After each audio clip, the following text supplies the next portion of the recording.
One of the biggest challenges is because the diagnosis is not very difficult, clinically at least, majority of them are given a statement saying that, oh, you have RP and you're going to go blind. That's a devastating statement for a person to take. So the truth is that majority of people with RP will not go completely blind. They may lose driving vision, they may lose the vision, not being able to navigate themselves for sure, but it's only a small percentage that becomes completely blind with RP.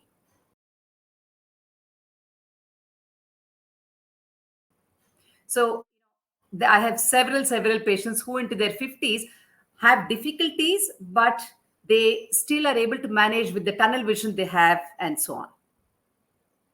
The biggest challenge with this is while the vision loss and its attending problems is of course an unfathomable problem that the parents face, it's also a social problem.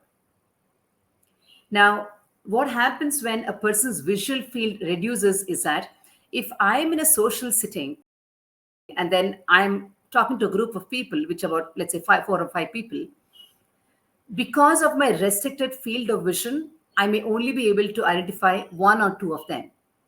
I don't realize that there are more than 1 or 2 in that group. So especially in a country like India, where social structures are social functions and all of these are very prominent amongst our culture, I have hundreds of my patients who refuse to go into a wedding, refuse to go and socialize because, oh, they're going to tell me that you looked at me, but you didn't say hello to me. This is a very common problem that these patients face.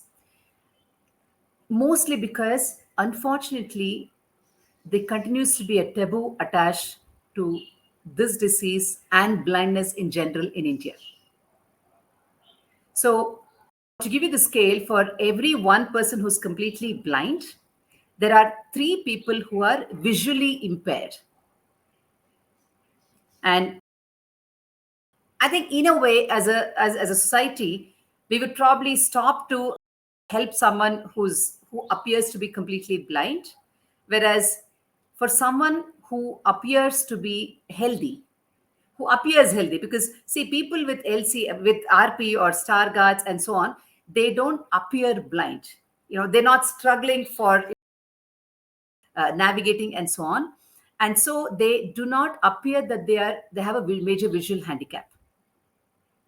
So most of my patients don't even tell their relatives, they don't tell their place of work that they do have a problem. So they continue to struggle with the limitations that they have. So this is the first thing to make them understand that it's okay first to accept the fact that there is a problem and then be able to sort of talk about it, ask for help. I think counseling plays such a huge role in helping people with RP and Stargardt's manage their lives better. This continues to be a social problem. So this is the first thing that we sort of talk about when we see patients with these diseases. It is not just about how much of glasses I can give and so on. It's also about trying to make them understand that this is not the end of the road.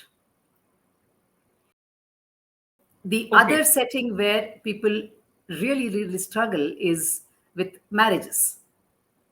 I have several patients where the parents will insist and get the girl or the boy married, saying that if we tell the other people that you have a visual handicap, you have a visual problem, then the marriage will never take place.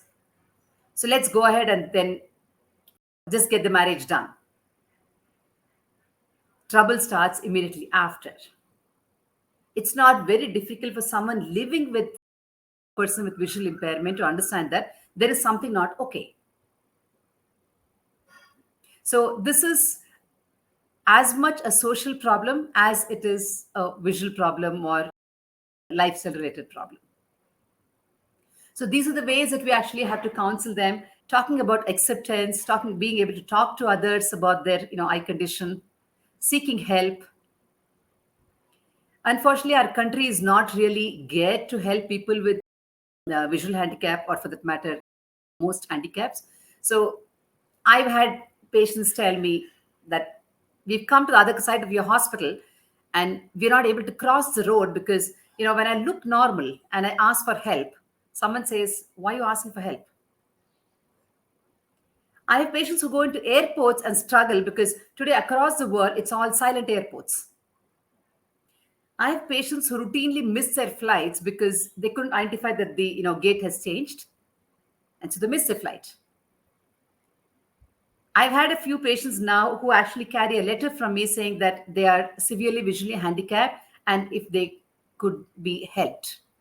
Because when you walk up to a help desk and you appear completely normal and you ask for help, the other person is completely puzzled. You look, okay, why are you asking for help? So some of my patients, I actually tell them, please wear a completely dark glass, carry a letter saying that I'm visually handicapped. So it's easy to ask for help.